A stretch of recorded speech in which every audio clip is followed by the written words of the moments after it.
Hey guys! Today I have a little haul from Plaza Artist Materials, which is one of my favorite places in the whole wide world. This is the one I went to, was in Kenwood. Look.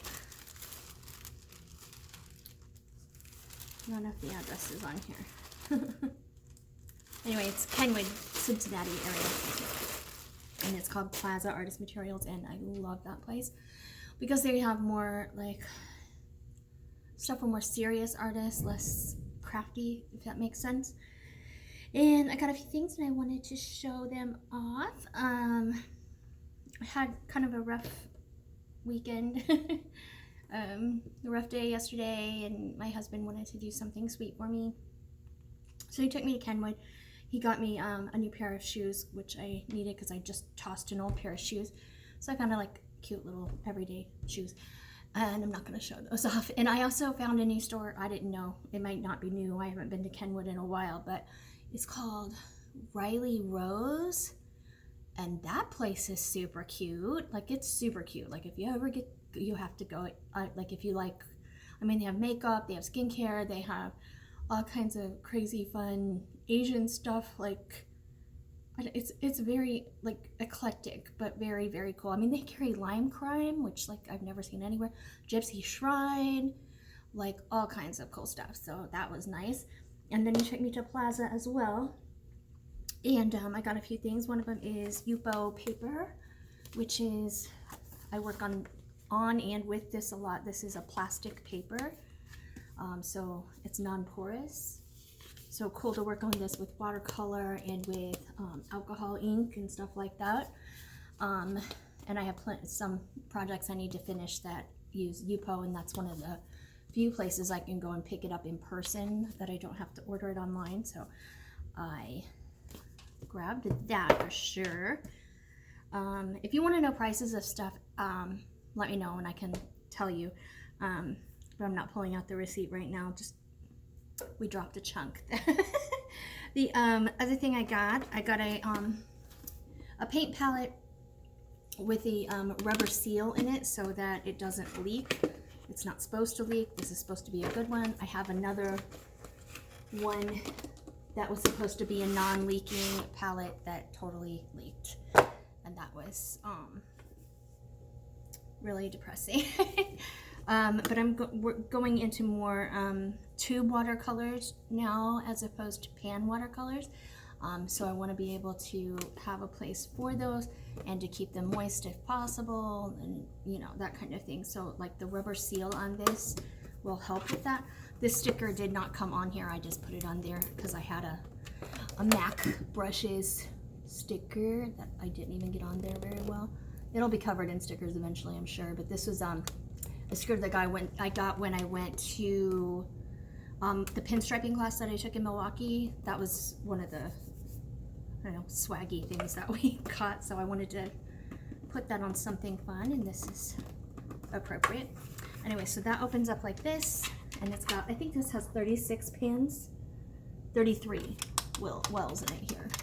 So you see those, and it has an extra palette in the lid. So that's like 2 giant areas to mix color, and this all folds up, and there's a seal here that's supposed to keep it from leaking. So let's hope that that is the case. I really hope. Anyway, it's nice and big, but I can take this with me. So this is more for travel. I know it seems big for travel, but I carry a whole huge art bag when I do travel, and we're going to Montana here in a couple weeks, and so I wanted something that I could bring my new tube watercolors with me, and I have some core tube watercolors too that I'll put in there also, core brand. The other palette I got is this giant Mambo thing. That's the label. So this is the Tom Lynch watercolor palette. I don't know a lot about Tom Lynch, but from this picture on here, it looks like he's pretty awesome at watercolor. But anyway, this is, how many wells is this? 16 wells. But this is one to keep at my art station at the studio, not to take with me anywhere because it's obviously it's enormous. But it has a lid that can be used as a palette, but also to keep the paints moist while you're not using them. And look, they have some like huge wells in here, which is awesome. So that's that, and then all of this space to mix as well. So I'm really happy to get that guy. So there's that. So that'll just stay here. I can't imagine traveling with a palette that big.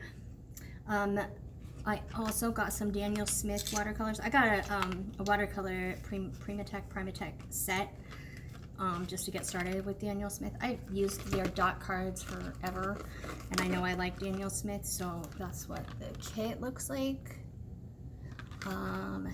This is there a name for this kit?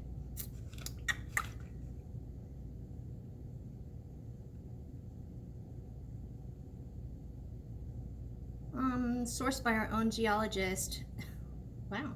These exclusive, unique pigments have amazing and interesting granulating properties and textures unlike any other paints on the market. Sweet. But there were two different sets like this. The other one had more primary color, basic colors in it, and this one seemed to have a lot more jewel toned colors. That's why I wanted it. But it comes with rhodonite genuine, Mayan blue genuine, jadeite genuine, hematite, amethyst, and piemontite. That's horrible. That's a horrible way to try to pronounce those. The names are down here if you want to hit pause and read them yourself. You can totally do that. But so yeah, these are pigments that are like sourced like crystals or something. That's really cool. So they're come in these little tubes that look like so. So maybe I'll swatch these out for a video here soon. Maybe I'll just like swatch out all of the tube watercolors I have, which is not a lot. But there's 6 in here. I can't get this closed. There's 6 in here. And then I got a separate tube. This is by a different company called Sennelier. If I'm saying that right, it's French, Sennelier. And this is Opera Rose, which is something hard to find in a pan watercolor kit or anything like that, at least for me. This is one of my favorite watercolor colors. So that's what that looks like. That doesn't really even do the color justice. It's one of the most spectacular watercolor colors ever. So I had to have that. That's a big tube too. See, this is 10, so it's twice the size as one of these Daniel Smith ones. It'll last me until after I die. And I think this is the last thing. I got some Crink paint.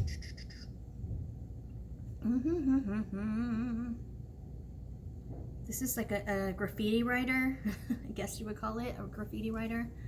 I literally don't even know how to use it, but I wanted to find something that was an opaque white pigment to do highlights on watercolor, and I've been on a search for like 2 years to find the perfect one, and hopefully this is the one. We'll see. So I just keep trying different white things, like white jelly roll pens, white other gel pens, white.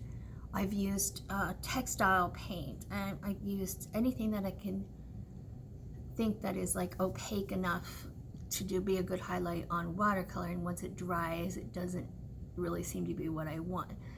So I'm gonna try this one from Crink, and that's like a lot of paint in there. And eventually I'm sure I'll figure out how to get the paint out of there. Oh wait, so as to use it not as a writer. Oh, it's got a seal. Let's see if I can get it out quickly. I don't want white paint all over my nails.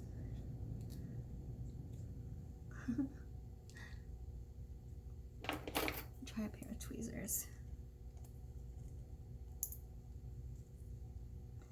Please don't fly everywhere. Please don't fly everywhere. Ah, got it. It's a little stopper.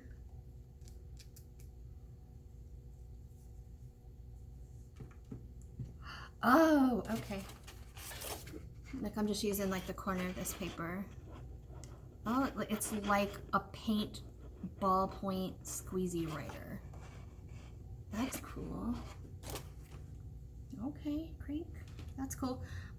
So I'm gonna give that a test with watercolor to see if it's a good highlight or not. I think this is acrylic, but yeah.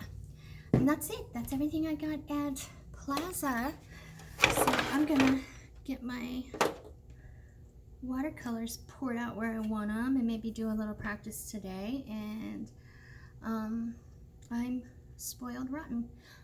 Anyway, I hope you guys are having a good weekend, and I will see you later. Bye.